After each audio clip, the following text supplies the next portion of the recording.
খঙতে পতিৰ লৰালিৰ বন্ধুৰ সৈতে পলাই গ'ল এগৰাকী মহিলা। হয়, বঙাইগাঁও জিলাৰ অভয়পুৰীৰ বামুণগাঁৱত সংঘটিত হৈছে এই আজব ঘটনা। লৰালিৰ বন্ধুৱে পলুৱাই লৈ গ'ল বন্ধুৰ পত্নী। 3 বছৰীয়া সন্তানৰ সৈতে এতিয়া হাহাকাৰ অৱস্থা বন্ধু অনুকূল দাসৰ। আজি আপোনাক দেখুৱাম এক আজব ঘটনা। লৰালিৰ খুব ভাল বন্ধু আছিল অনুকূল আৰু সঞ্জয়। একেলগে খেলিছিল, একেলগে খাইছিল, একেলগে ফুৰিছিল। সময়ৰ গতিত অনুকূলে বিয়া পাতি পৰিয়াল পোহপালৰ বাবে কাম বিচাৰি গ'ল তামিলনাডুলৈ। তাৰে যেন পূৰ্ণ সুযোগ উঠালে বন্ধু সঞ্জয়। লৰালিৰ বন্ধু অনুকূল নথকাৰ সুযোগ লৈ বন্ধুৰ পত্নীৰ লগত গঢ়ি তুলিলে অবৈধ সম্পৰ্ক।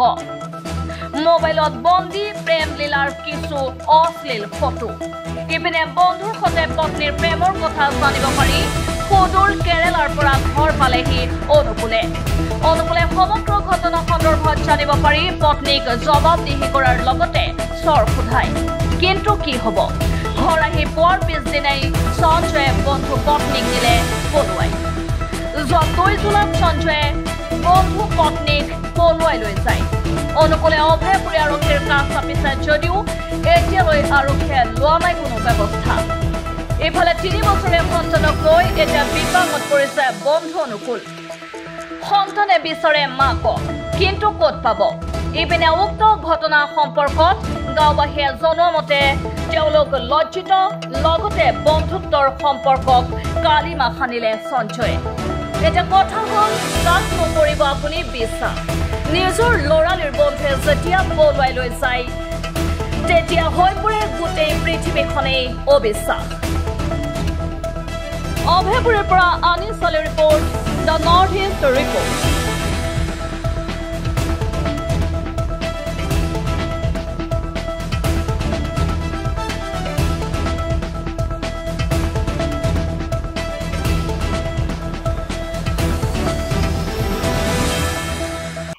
মই তামিলনাডু কামত গৈছিলোঁ 2 মাহৰ কাৰণে। মই কাম 2 মাহ পিছত ঘৰত আহিলোঁ। এতিয়া আছিল বুধবাৰ ৰাতি 12টা। তাৰপিছত ঘৰত আহিলোঁ, এতিয়া গুচি গৈছে, নাই। কাৰ লগত গৈছে? এতিয়া সঞ্জয় দাস। সঞ্জয় দাস আপোনাৰ কিবা হয় নেকি? মোৰ নহয়, মোৰ সৰুৰ পৰা বন্ধু। একেলগে বন্ধু, একেলগে কাম কৰিছোঁ আমি। মালিক যেতিয়া আছে, মালিকো আছে, একেলগে কাম কৰোঁ। সৰুৰ পৰা সম্পূৰ্ণ ডাঙৰ হৈ এইখিনি সেয়ে আবিটাক লৈ গৈছে। কি নাম আপোনাৰ? মোৰ নাম অনুকূল দাস। আৰু আপোনাৰ সন্তান আছে? সন্তান আছে 3 বছৰ 7 মাহ। এনেকৈ যে বন্ধুৰ লগত সম্পৰ্ক হৈ আছিল, আপুনি গম নাপায় নেকি? এতিয়া গম পালোঁ এখন বন্ধুৱে কিবা কাৰণে বস্তু লাগে, হয় বন্ধুত্ব এটা। আপোনাৰ পত্নীৰ লগত যে সম্পৰ্ক আছিল আপুনি গম নাপাওঁ সেইটো। তামিলনাডুত কিমান দিন হ'ল? 2 মাহ হ'ল, 2 মাহ আজি 7 দিন। তাৰপিছত আহি ঘৰত আহিলোঁ। আহি ঘৰত চালোঁ, পাছত পালাই গ'ল। আপোনাৰ সৰু কালৰ বন্ধুৰ লগত? সৰু বন্ধুৰ লগত, সঞ্জয়ৰ লগত। এই যে আপোনাৰ বন্ধুৱে পলাই গৈছে, মনটো খুব দুখ লাগিছে নেকি? মন দুখটো লাগিবই, যিহেতু বন্ধুত্ব কেনে হ'ব? আপুনি আপুনি মই কি যাম বন্ধুৱে কেনে মানি ল'ব? এতিয়া যি বন্ধু একেলগত ঘৰৰ লগত যি লৈ যায়, কেনে হ'ব? ভাল নহয়। আপোনাৰ পত্নীক ঘূৰাই আনিব চেষ্টা কৰিছিল নেকি? নাই, ঘূৰাই নাই। আপোনাৰ সন্তানে বিচাৰি আছে নেকি মাকক? মাকক বিচাৰিব এখন নকলেও একবাৰ কয়। মাতো ক'বই, মা যিহেতু মাকক বিচাৰি আছে। আছে। আৰু আৰক্ষীক কিবা জনাইছে আপুনি? আৰক্ষী জনোৱা হৈছিল বৃহস্পতিবাৰে 10টা 11টা মানত যোৱা হৈছিল, যিহেতু কাগজ দিয়া হৈছিল। নকওঁ, তাৰ পিছত আৰু পিছদিনা ৰবিবাৰ গেল না, ৰবিবাৰ যোৱা হৈছিল, এখনো কোনো খোজ খবৰ পোৱা নাই। আমি এতিয়া আপুনি যদি পত্নী ঘূৰিহে আৰু ল'বনে? নলওঁ সেইটো, যিহেতু বন্ধুত্ব মই এতিয়া কৰিব না, সৰুৰ পৰা ডাঙৰ হ'ল। বন্ধুত্ব তাহলে কি হ'ল? তাহলে বন্ধুত্ব মানে এটাই বুজাই নেকি? আপোনাৰ সৰু কালৰ বন্ধু? সৰু কালৰ বন্ধু, একেলগে কাম কৰিছোঁ একেলগতে। আপোনাৰ ঘৰ? মোৰ ঘৰ বামুণগাঁও পাৰ্ট 1। আমি শুনা পালোঁ এনেকুৱা, এই অনুকূল হয়তো তামিলনাডুত কাম কৰি থকা অৱস্থাত তেওঁৰ পৰা এটা ফোন গৈছে। ফোন কৰি পেলাই কোনোবাই কৈছে যে তই ঘৰত গুচি আহ। ঘৰত গুচি অহাৰ পিছত তেওঁৰ লগত হয়তো তেওঁৰ মাইকীৰ লগত বুজা মেলা হৈছে। বুজা মেলাৰ পিছত কিছুমান ফটো মোবাইলত পাইছে। পাৱাৰ পিছত এটা থাপ্পৰ মাৰিছে। থাপ্পৰ মাৰাৰ পিছত সি ঘৰৰ পৰা ওলাই গৈছে।